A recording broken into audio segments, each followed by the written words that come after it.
नमस्कार दोस्तों, आपका स्वागत है हमारे YouTube चैनल GRV न्यूज़ में। जैसा कि आप सभी लोग जानते हैं कि इस चैनल पर देश दुनिया की 10 बड़ी और महत्वपूर्ण खबरों की अपडेट सबसे पहले आती है। इसी के साथ हम आपको बता दें कि किन 10 बड़ी खबरों के बारे में विस्तार से चर्चा करेंगे। पहली बड़ी खबर, PM मोदी ने किया दुनिया की सबसे लंबी सुरंग का उद्घाटन, जानिए इसके बारे में। लोन मोरेटोरियम लिया है तो सरकार चुकाएगी ब्याज, जाने कैसे मिलेगा फ़ायदा। GST काउंसिलिंग की 5 अक्टूबर को होगी अहम बैठक, आम आदमी और राज्य को लेकर हो सकते हैं अहम फैसले। गैस सिलेंडर बताएगा कोरोना से बचाव के तरीके, जानिए कैसे। भ्रष्टाचार के भेंट चढ़ गई सरकार की महत्वाकांक्षी योजना, खुले में शौच जाने को मजबूर हैं महिलाएं। 6 अक्टूबर से भारत में शुरू हो रही है एयर बबल स्कीम, नेपाल में बन रही है उड़ान की सहमति। 15 अक्टूबर से यूपी में शिक्षण संस्थानों के साथ धार्मिक आयोजनों की भी अनुमति। हाथरस में राहुल प्रियंका गांधी बंद कैमरे में पीड़िता के परिवार से कर रहे बात। PM मोदी की सभा के दौरान महिला सुरक्षाकर्मी की तबीयत बिगड़ गई, भाषण रोककर प्रधानमंत्री ने यह बात कहा। हाथरस केस पीड़िता के परिवार ने नार्को टेस्ट कराने से किया इनकार, भाई ने कही ये बातें। जानेंगे पूरा समाचार, विस्तार से बने रहिए हमारे साथ इसी वीडियो में। इसी के साथ चलते हैं सबसे पहली बड़ी खबर की ओर। प्रधानमंत्री नरेंद्र मोदी ने आज अटल सुरंग का उद्घाटन, मलानी से लेह की दूरी घटी। प्रधानमंत्री नरेंद्र मोदी सामरिक रूप से महत्वपूर्ण सभी मौसम में खुली रहने वाली अटल सुरंग का हिमाचल प्रदेश के रोहतांग में उद्घाटन किया। इस सुरंग के कारण मनाली और लेह के बीच की दूरी 46 किलोमीटर कम हो जाएगी और यात्रा का समय भी 4 से 5 घंटे कम हो जाएगा।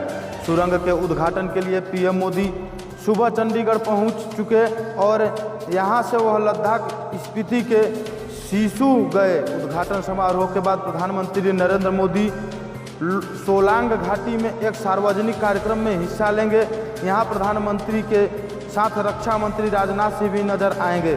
बता दें कि अटल सुरंग दुनिया की सबसे लंबी राजमार्ग सुरंग है। 9.02 किलोमीटर लंबी सुरंग मनाली को वर्ष भर लाहौल स्पीति घाटी से जोड़े रखेगी। पहले घाटी करीब 6 महीने तक भारी बर्फबारी के कारण शेष क्षेत्र से कटी रहती थी।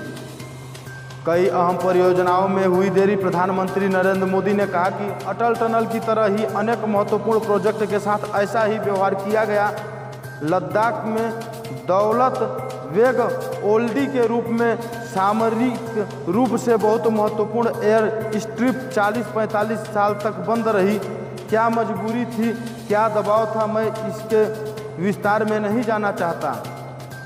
2014 के बाद सुरंग में काम में आई तेजी, PM मोदी ने रोहतांग में अटल सुरंग के उद्घाटन के बाद कहा कि साल 2002 में अटल जी ने इस टनल के लिए अप्रोच रोड का शिलान्यास किया था। अटल जी की सरकार जाने के बाद जैसे इस काम को भी भुला दिया गया।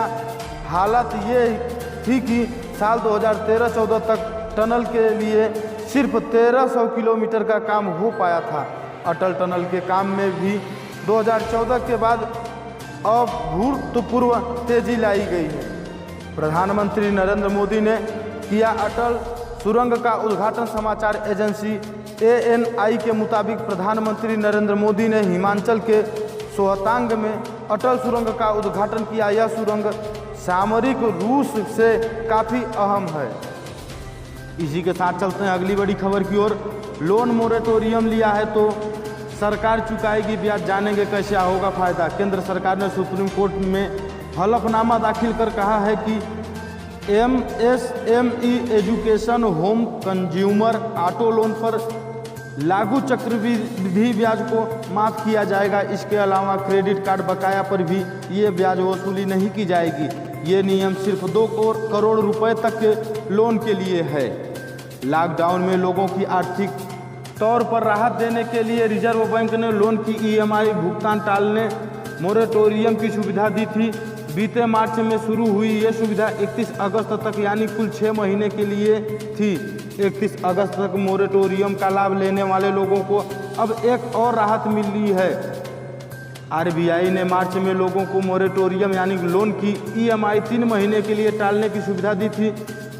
बाद में इसे 3 महीने और बढ़ाकर 31 अगस्त तक के लिए कर दिया गया। आरबीआई ने कहा था कि लोन की किस्त 6 महीने नहीं चुकाएंगे तो इसे डिफाल्टर नहीं माना जाएगा। हालांकि इसके साथ ये शर्त भी रखी गई कि मोरेटोरियम के बाद बकाया पेमेंट पर पूरा ब्याज देना होगा। मतलब ये कि मोरेटोरियम सुविधा खत्म होने के बाद पिछले 6 माह की लोन के ब्याज पर अतिरिक्त ब्याज लगेगा। उदाहरण के लिए समझिए, मान लीजिए कि अरुण ने अपने 6 लाख रुपए के ऑटो लोन पर 6 महीने के लिए मोरेटोरियम की सुविधा ली थी। अरुण ने जब मोरेटोरियम की सुविधा ली तब 54 महीने की किस्त बाकी थी। अरुण को अतिरिक्त ब्याज लगभग 36,000 रुपये बनता है, जो लगभग 3 ईएमआई के बराबर होगा। आपको यहाँ बता दें कि ये कैलकुलेशन सरकारी बैंक एसबीआई के ऑटो लोन का है। हालांकि सुप्रीम कोर्ट की सख्ती के बाद सरकार की ओर से बैंक लोन या क्रेडिट कार्ड के मोरेटोरियम पर लगने वाले अतिरिक्त ब्याज पर राहत दी गई है। केंद्र सरकार ने सुप्रीम कोर्ट में हलफनामा दाखिल कर कहा है कि MSME, education, home, consumer, auto loan पर लागू चक्रवृद्धि ब्याज को माफ़ किया जाएगा। इसके अलावा क्रेडिट कार्ड बकाया पर भी ब्याज वसूली नहीं की जाएगी। बता दें कि बीते अगस्त महीने में सुप्रीम कोर्ट ने मोरेटोरियम मामले में केंद्र सरकार पर सख्त टिप्पणी की थी। कोर्ट ने कहा था कि केंद्र सरकार रिजर्व बैंक के पीछे छुपकर अपने को बचाए नहीं, इस बारे में हलफनामा दाखिल कर अपना रुख स्पष्ट करे। सुनवाई के दौरान सुप्रीम कोर्ट ने केंद्र सरकार को फटकार लगाते हुए कहा था कि आप सिर्फ व्यापार में दिलचस्पी नहीं ले सकते, लोगों की परेशानियों को भी देखना होगा। आपको यहाँ बता दें कि मोरेटोरियम के ब्याज को लेकर सुप्रीम कोर्ट में याचिका दाखिल की गई थी। इस याचिका पर सुप्रीम कोर्ट ने केंद्र सरकार से जवाब मांगा था। इसी के साथ चलते हैं अगली बड़ी खबर की ओर। जीएसटी काउंसिलिंग की 5 अक्टूबर को होगी अहम बैठक। आम आदमी और राज्यों को लेकर हो सकते हैं ये अहम फैसले। जीएसटी काउंसिलिंग की 42वीं बैठक आगामी 5 अक्टूबर को होने वाली है। इस बार की बैठक में कई बड़े फैसले लिए जा सकते हैं। सीएजी की रिपोर्ट के और कुछ राज्यों द्वारा विरोध के बाद जीएसटी क्षतिपूर्ति पर विस्तृत चर्चा होगी। साथ ही इस बैठक में टैक्स पेयर्स को राहत देने पर भी चर्चा होगी। जीएसटी काउंसिलिंग की 42वीं बैठक में इस बार कई बड़े मुद्दों पर चर्चा होने वाली है। इस बार की बैठक में प्रस्तावित अनुपालन में ढील देने और मौजूदा जीएसटी क्षतिपूर्ति मामले का हल निकालने पर ध्यान केंद्रित होगा। प्राप्त जानकारी के मुताबिक आयुर्वेदिक हैंड सैनिटाइजर पर जीएसटी दरें घटाने पर चर्चा हो सकती है। आगामी 5 अक्टूबर को होने वाली जीएसटी काउंसिलिंग की बैठक में केंद्र द्वारा उधार लेने के 2 विकल्प पर विस्तृत बातचीत होगी। केंद्र सरकार ने फंड की कमी के बीच राज्यों को जीएसटी क्षतिपूर्ति के लिए उधार के लिए 2 विकल्प दिए थे। सूत्रों ने बताया कि काउंसिलिंग इन दोनों विकल्प पर एक बार फिर से चर्चा करेगा। रेवेन्यू कलेक्शन को लेकर होने वाली चर्चा में केंद्र सरकार अब तक के जीएसटी क्षतिपूर्ति फंड के बारे में विस्तृत जानकारी देगी। इससे पहले 27 अगस्त को हुई 41वीं बैठक में केंद्र सरकार ने जीएसटी कलेक्शन में कमी के बीच भरपाई के लिए राज्यों को 2 विकल्प दिया था। इसमें से पहला विकल्प यह था कि राज्य 0.5% की दर से 97,000 करोड़ रुपए उधार ले, जबकि दूसरे विकल्प में राज्य को कुल 2.35 लाख करोड़ रुपए उधार लेने की बात कही थी। इसी के साथ चलते हैं अगली बड़ी खबर की ओर। गैस सिलेंडर बताएगा कोरोना से बचाव के तरीके, जानिए कैसे घर में गैस सिलेंडर मंगवाया और उस पर कोरोना बचाव की गाइडलाइन व कंट्रोल रूम के नंबर लिखे हो तो हैरान मत होइए। जिला प्रशासन ने कोरोना बचाव और जागरूकता को लेकर नए पहल शुरू कर दिए हैं। इसके तहत सिलेंडर पर अब एक स्टिकर लगा हुआ आएगा। इस पर कोरोना बचाव की गाइडलाइन के साथ लक्षण या कोरोना की सूचना देने समेत अन्य इमरजेंसी नंबर लिखे होंगे, जो 2 गज की दूरी, मास्क है जरूरी, लक्षण आने पर कोरोना जांच जरूरी, सामाजिक समारोह एवं सार्वजनिक स्थानों में जाने से बचे, कोरोना बचाव के लिए करे काम। जी हाँ, यही है स्टिकर पर छपी हुई जानकारी की शुरुआती लाइनें। इसके बाद स्टिकर पर बचाव के अन्य तरीके और संपर्क नंबर दिए गए हैं। जिला अधिकारी के निर्देश पर आपदा प्रबंधन विभाग ने यह स्टिकर तैयार करवाए हैं। इन्हें जिला पूर्ति अधिकारी के जरिए सभी गैस एजेंसियों में भिजवा दिया गया है। डीएम ने बताया कि शुक्रवार से यह प्रक्रिया शुरू कर दी गई है। उन्होंने बताया कि हर घर में 1 से 1.5 महीने में सिलेंडर बदला जाता है। ऐसे में इस योजना के जरिए सभी घरों में कोरोना बचाव की गाइडलाइन के साथ ही इमरजेंसी स्थिति में संपर्क करने के नंबर भी पहुंच जाएंगे।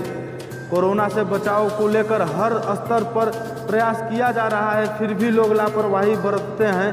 घर घर तक जागरूकता पहुंचाने के लिए गैस सिलेंडरों पर कोरोना बचाव और हेल्पलाइन नंबर का स्टिकर लगवाया जा रहा है। कोरोना लक्षण या इससे जुड़ी सूचना भी लोग संबंधित नंबर पर दे सकते हैं। इसी के साथ चलते हैं अगली बड़ी खबर की ओर। भ्रष्टाचार की भेंट चढ़ गई सरकार की महत्वाकांक्षी योजना, खुले में शौच जाने को मजबूर हुई महिलाएं। प्रधानमंत्री नरेंद्र मोदी के खुले में शौच मुक्त भारत के सपने को साकार करने के लिए सीएम योगी ने भी हर मुमकिन कदम उठाए, लेकिन प्रधान और ग्राम पंचायत विकास अधिकारी की मिली भगत से योजना भ्रष्टाचार की भेंट चढ़ गई। बुलंदशहर महिलाओं को खुले में शौच के लिए बाहर जाने को मजबूर न होना पड़े, इसलिए सरकार की महत्वाकांक्षी योजना स्वच्छ भारत अभियान के तहत गांव में घर घर शौचालय का निर्माण करवाया गया। शायद यही कारण था कि शौचालयों का नाम भी इज्जत घर दिया गया, लेकिन बुलंदशहर के खुर्जा ब्लॉक के डाकर गांव में प्रधान और ग्राम पंचायत विकास अधिकारी की मिली भगत से ये योजना भ्रष्टाचार की भेंट चढ़ गई है। पीएम मोदी के खुले में शौच मुक्त भारत के सपने को साकार करने के लिए सीएम योगी ने भी सिर्फ एक मुमकिन कदम उठाए बल्कि योजना को धरातल पर लाने के लिए उनकी ओर से अधिकारियों को स्पष्ट निर्देश दिए गए, मगर खुर्जा ब्लॉक के डाकर गांव में ग्राम प्रधान और ग्राम पंचायत विकास अधिकारी की मिली भगत से पीएम और सीएम से ये महत्वाकांक्षी घर घर शौचालय योजना भ्रष्टाचार की भेंट चढ़ गई है। खुले में शौच जाने को महिलाएं हैं मजबूर। यहाँ ग्रामीणों के लिए शौचालय का निर्माण तो कराया गया, मगर भ्रष्टाचार के मिश्रण से बने ये सरकारी शौचालय मौसम की मार तक नहीं झेल सके। इन शौचालयों में न सिर्फ बड़ी बड़ी दरारें पड़े, बल्कि महज 1 साल में ही शौचालय पूरी तरह से जर्जर हो गया है। इसी वजह से लोगों ने अपने शौचालयों में ज़्यादातर कंडे और लकड़ी भर रखे हैं। आलम यह है कि गांव की बहुत सी महिलाएं योजना के शौचालय बने होने के बाद भी खुले में शौच जाने को मजबूर हैं। इसी के साथ चलते हैं अगली बड़ी खबर की ओर। 16 अक्टूबर से भारत में शुरू हो रही है एयर बबल स्कीम। नेपाल में बन रही है उड़ान की सहमति। नेपाल सरकार संस्कृति, पर्यटन और नागरिक उड्डयन मंत्रालय ने भारत के लिए उड़ानें शुरू करने का प्रस्ताव दिया है। मंत्रालय ने 16 अक्टूबर से भारत के लिए उड़ानें खोलने का प्रस्ताव दिया है। कोरोना महामारी को लेकर 25 मार्च के बाद से भारत के लिए कोई नियमित उड़ान नहीं थी। मंत्रालय के संयुक्त सचिव कमल प्रसाद भट्टाराई ने कहा कि मंत्रालय ने कोविड-19 की संकट प्रबंधन केंद्र CCMC को इस तरह का प्रस्ताव भेजा है। मंत्रालय ने एक नीति प्रस्तावित की है और इसे CCMC को भेजा है, जिस पर जल्द मुहर लग जाएगी। भारत ने संबंधित देश के दूतावास की पहल पर भारत में अपने नागरिकों को घर वापस लाने के लिए एयर बबल स्कीम शुरू की है, जिसमें भारत 1 दर्जन से अधिक देशों के लिए उड़ानें संचालित कर रही है। यह योजना पाकिस्तान और नेपाल को छोड़कर सभी पड़ोसी देशों के लिए खुली है। इसी के साथ चलते हैं अगली बड़ी खबर की ओर। 15 अक्टूबर से यूपी में शिक्षण संस्थानों के साथ धार्मिक आयोजनों का भी होगा अनुमति।